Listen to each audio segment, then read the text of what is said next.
हरि अनंत, हरि कथा अनंता, कहहि सुनहि बहुविधि सब संता। राम सिया राम, सिया राम जय जय राम। राम सिया राम, सिया राम जय जय राम। हो नाना भांति राम अवतारा, रामायण सतकोटि अपारा। राम सिया राम, सिया राम जय जय राम। राम सिया राम, सिया राम जय जय राम। जय श्री राम, जय श्री कृष्ण। प्रभु अनंत है, उनकी कथा अनंत है और इसे हर साधु संत मुनि वृंद अपनी अपनी मति अनुसार, अपने अपने विधि अनुसार कहते हैं, सुनते हैं और इसमें मन रमाते हैं। और इन्हीं प्रभु की कथाओं का यदि मजाक उड़ता है और कोई इसके साथ खिलवाड़ करता है तो उसका कितना बुरा परिणाम हो सकता है और क्या सज़ा मिल सकती है, इसके बारे में कोई कभी सोच भी नहीं सकता। इस संसार में ही नहीं, ऐसे जीवों को पूर्ण ब्रह्मांड, संपूर्ण ब्रह्मांड में भी कहीं भी स्थान नहीं मिल सकता जो हमारे प्रभु का, हमारे ईश्वर का, हमारे अल्लाह का, हमारे गॉड का। आप उन्हें जो नाम से चाहें पुकारें, प्रेम से पुकारें, लेकिन यदि उनका मजाक बनता है, उनका एंटरटेनमेंट के लिए उपयोग किया जाता है तो उसकी सज़ा क्या होगी और क्या हो सकती है, ये तो सृष्टि, प्रकृति अपने आप समय रहते बताएगी। ने कहा कि हरि अनंत, हरि कथा अनंता, उनकी लीलाएं भी अनंत हैं, कभी थमती नहीं है। युग युगांतर से, ब्रह्मांड के निर्माण से लेकर ब्रह्मांड और सृष्टि के अंत समय तक भी वो लीलाएं निरंतर, नित्य निरंतर संसार में, ब्रह्मांड में हर भक्त के साथ, हर जीव के साथ चलती रहती हैं। और इन्हीं को हमारे ज्ञानी मुनिजन, साधु संत, योगी, महात्माओं ने पुस्तकों में, ग्रंथों में, किताबों में अपने अपने विधि अनुसार इसका उल्लेख किया है, इसको अपने मति अनुसार बताया है। युग युगांतर से, जब से सृष्टि का निर्माण हुआ, ब्रह्मांड का निर्माण हुआ, तब से हमारे प्रभु, हमारे ईश्वर जो सर्वशक्तिमान है, एक है, वो भक्तों के लिए, इन संसार के सारे जीवों के लिए कितनी ही लीलाएं करते हैं, कितने ही बार अलग अलग रूपों में अवतरित होते हैं और उन लीलाओं का गुणगान कर करके, उन लीलाओं के आचरण, सदाचरण का पालन करते हुए हम साधारण जीव अपने प्रभु का गुणगान करते हुए अपने जीवन को यापन करते हैं।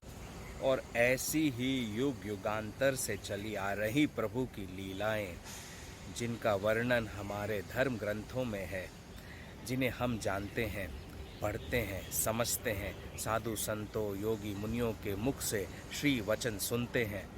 और इतना ही नहीं, जब ऐसी ही लीलाएं हमारे साथ भी होती हैं, उन लीलाओं का हम आनंद लेते हैं, तभी हम जान पाते हैं कि हमारे प्रभु कैसे उठते हैं, कैसे बैठते हैं, कैसे प्रेम से बातें करते हैं, उनके श्रीमुख से कैसे वचन निकलते हैं और कैसे मर्यादा में रहते हुए मर्यादा पुरुषोत्तम राम और श्री कृष्ण किस प्रकार अपने मुख से अपने भक्तों के लिए प्यारे प्यारे वचन कहते हैं। हमारे हनुमान जी हुए, हमारे शिव जी हुए, उनके मुख से कैसे वचन निकलते हैं और किस मर्यादा में रहकर निकलते हैं, ये तो प्रभु के, ईश्वर के सच्चे भक्त और जो ईश्वर पर विश्वास करते हैं वो ही जान सकते हैं। और ऐसे हमारे प्यारे प्रभु ईश्वर, गॉड, अल्लाह के बारे में यदि कोई मजाक उड़ाता है, उसे अपने मनोरंजन के लिए इस्तेमाल करता है, उसे अपने फ़ायदे के लिए इस्तेमाल करता है और हमारी आस्था के साथ, विश्वास के साथ खिलवाड़ करता है, तो ऐसे जीवों का संसार में क्या हर्ष होगा और इनको क्या सज़ा मिलेगी, ये तो प्रभु समय के हिसाब से अपने आप ही बताएंगे। और जब उनका तीसरा नेत्र खुलता है, उनका क्रोध होता है तो क्रोध में ऐसे जीवों को संसार में ही नहीं पूर्ण ब्रह्मांड में कहीं भी स्थान नहीं मिल सकता। तड़पते रह जाएंगे अगर प्रभु का मजाक उड़ाएंगे, प्रभु की भक्तों का मजाक उड़ाएंगे, उनकी आस्था के साथ खिलवाड़ करेंगे। अरे ईश्वर के वचन, गुरुजनों के वचन, साधु संतों के वचन, मौलवियों के वचन इतने प्रेममय होते हैं, इतने मन को रमाने वाले होते हैं, संसार की मोह माया से हमें दूर करने वाले होते हैं और उस मोह माया का आनंद भी करवाने वाले होते हैं।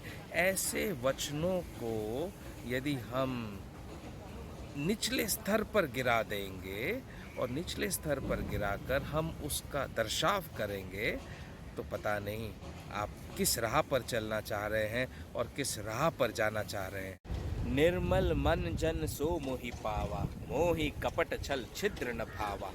देखो हमारे प्रभु ईश्वर ऐसे हैं कि उन्हें शुद्ध चित्त और निर्मल मन वाले जीव ही पसंद आते हैं।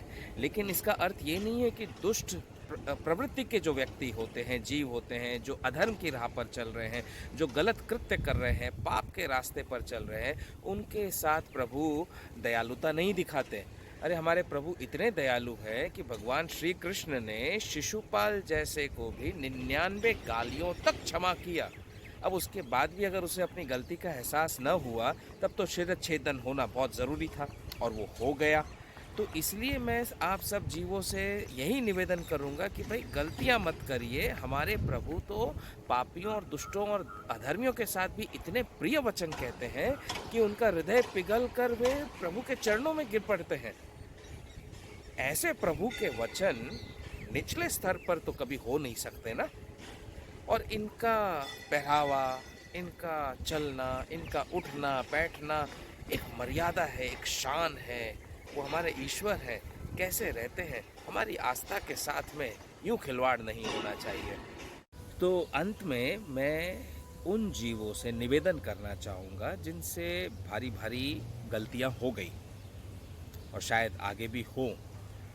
गलती हर एक से होती है, मुझसे भी होती है, आपसे भी होती है, लेकिन गलती का सही समय रहते एहसास होना, उसमें सुधार करना और वो गलती दोबारा न हो इसका ध्यान रखना, वही जीव सच्चा जीव है। चाहे उसके लिए उसे कितना ही कष्ट क्यों ना सहन करना पड़े, चाहे कितना ही बड़ा नुकसान क्यों ना उठाना पड़े, लेकिन आस्था के साथ में, प्रभु के साथ में और हमारे धर्म ग्रंथों के साथ में मजाक या खिलवाड़ नहीं होना चाहिए और उसे तुरंत रोकना चाहिए। इसलिए मेरा निवेदन है उन सब से कि कृपा करके immediately with immediate effect try to make changes wherever needed.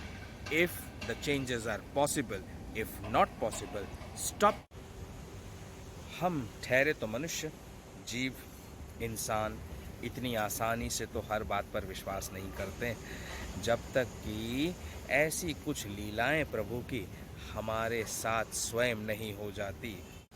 तो चलिए मैं आपको अपने जीवन में होने वाली प्रभु की लीलाओं के, प्रभु की अद्भुत लीलाएं जो वो अपने हर भक्त के साथ ही नहीं हर जीव के साथ करते हैं, समझने वाला चाहिए कि वो लीलाएं कैसे हो रही हैं, कब हो रही हैं, क्यों हो रही हैं। तो अपने जीवन में घटित प्रभु की लीलाएं जो होती रही हैं, हो रही हैं और आगे भी होती रहेंगी, उनके बारे में मैं आपको बताता रहूँगा ताकि आप भी उस ईश्वर को याद करें और उस ईश्वर की लीलाओं से सीख लें कि जीवन के मूल्य भाव क्या होते हैं, जीवन के प्रिंसिपल्स क्या होते हैं, कैसे हमारे जीवन को हमें जीना चाहिए, मर्यादा क्या होती है, हमारी वाणी कैसी होनी चाहिए, उच्च कोटि की या निचले स्तर की कैसी वाणी होनी चाहिए, हमारी वाणी से कभी किसी को कोई कष्ट नहीं पहुंचना चाहिए, हमारे किसी भी कृत्य से किसी को भी कोई तकलीफ़ नहीं पहुंचनी चाहिए।